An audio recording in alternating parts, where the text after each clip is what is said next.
आमचे नेते आदरणीय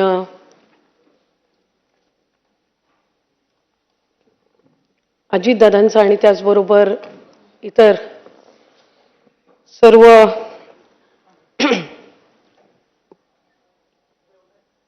विधानसभा विधान परिषद विधिमंडळाच्या माजी सदस्यांचा शोक प्रस्ताव जो मांडला त्याला पाठिंबा देण्यासाठी उभी आहे। खरं तर दादांना जाऊन आज जवळपास महिना होत आला आणि कुठे ना कुठेतरी आम्हाला सगळ्यांना वाटायचं की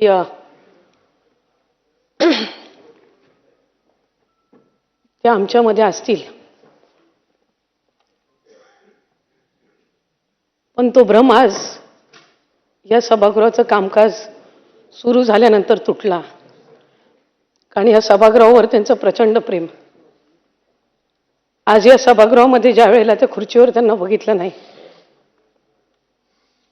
त्यावेळेला ही वस्तुस्थिती मान्य करून आपल्याला आपल्या या नेत्याच्या शिवाय आयुष्य जगावं लागेल हे दुर्दैवाने आज बोलावं लागतंय। अनेकांनी माझ्या आधी दादांबद्दल भावना व्यक्त केल्या। 35-40 वर्ष त्यांनी सगळ्यांनी दादांसोबत काम केलं। मी 12 वर्षाची होती ज्यावेळेला मी दादांना पहिल्यांदा भेटली। 99 साली राष्ट्रवादी काँग्रेस पक्षाची स्थापना झाली। माझे वडील त्यावेळेला तटकरे साहेब आमदार होते। मनोऱ्याच्या ज्याला आपण नवीन आमदार निवास म्हणून बोलायचो तिथल्या 13व्या मजल्यावर त्यांची खोली। श्रद्धेय पवार साहेबांनी राष्ट्रवादी काँग्रेस पक्षाची स्थापना करायची ज्या वेळेला ठरवलं त्यावेळेला अनेक इथं असणारे असतील, आज या सभागृहात नसणारे सुद्धा अनेक नेते हे आदरणीय पवार साहेबांसोबत राष्ट्रवादी काँग्रेस पक्षामध्ये जाण्याचा निर्णय घेतला। त्यात भुजबळ साहेब असतील, आदरणीय मुश्रीफ साहेब असतील, आदरणीय दिलीप वळसे पाटील साहेब असतील, आदरणीय जयंत पाटील साहेब असतील, अशा अनेक मंडळींनी त्यावेळेला सहभागी झाले। त्याच्यामध्ये आदरणीय माझे वडील तटकरे साहेब सुद्धा। आणि ज्या वेळेला तो निर्णय घेत असताना 13व्या मजल्यावर त्यांच्या आमदार निवासमध्ये पहिली अजितदादांची भेट झाली। त्यानंतर राष्ट्रवादी काँग्रेस पक्षाच्या प्रवाहामध्ये सामील होत असताना अनेकदा कार्यक्रमांच्या निमित्ताने कधी रायगडमध्ये आले, कधी कोकणात आले। ह्या कार्यक्रमाच्या निमित्ताने आदरणीय पवार साहेबांचा, आदरणीय दादांचा जवळून सहवास त्यांना पाहण्याची संधी मला मिळाली आणि लहानपणापासूनच त्यांचा प्रभाव हा राहत आला।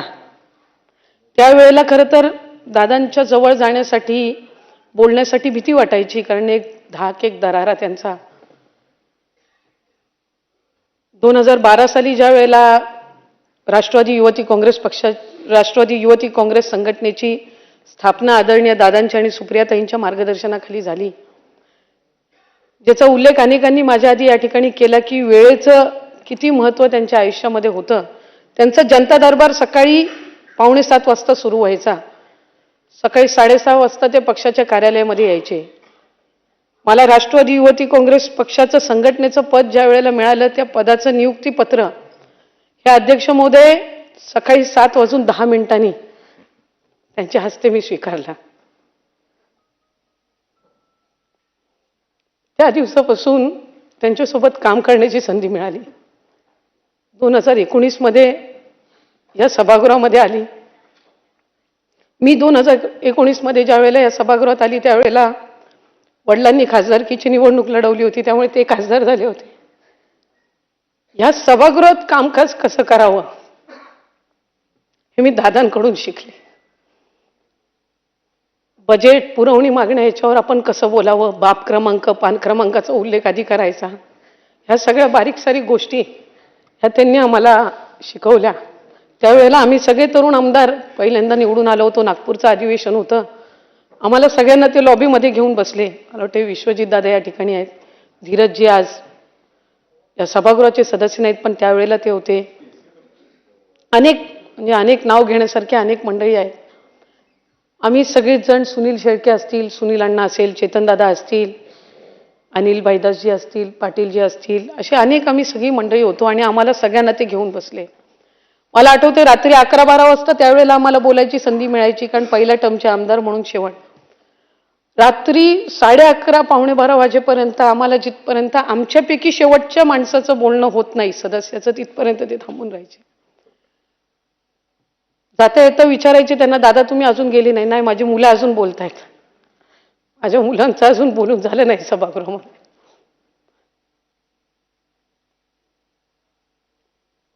दर मंगळवारी आम्हाला भेटायचे. दर मंगळवारचं जेवण हे आमचं त्यांच्यासोबत असायचं. आणि इतका दांडगा संपर्क, इतकं मार्गदर्शन, इतक्या बारीक सारीक गोष्टीवर त्यांचं लक्ष असायचं.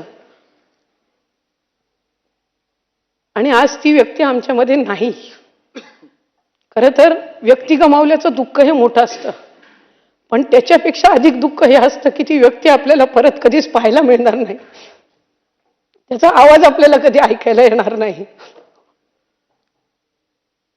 ही भावना ही मनाला दुःख आणि वेदना देणारी असते. आमच्यासाठी आमचा आधारस्तंभ हरपला, कारण त्यांच्या नेतृत्वाखाली आम्ही काम करत होतो. त्यांची कार्यपद्धती, त्यांची कामाची पद्धत, त्यांचं सगळं कामकाजाची पद्धत ही एक कार्यकर्ता म्हणून कशी आपल्याला आत्मसात करता येईल हा सातत्याने प्रयत्न असायचा. आणि ज्या वेळेला त्यांचं दुःखद निधन झालं त्यावेळेला सगळेच त्यांच्या कामाचं कौतुक करत होते. एक कार्यकर्ता म्हणून वाटायचं की हयातीत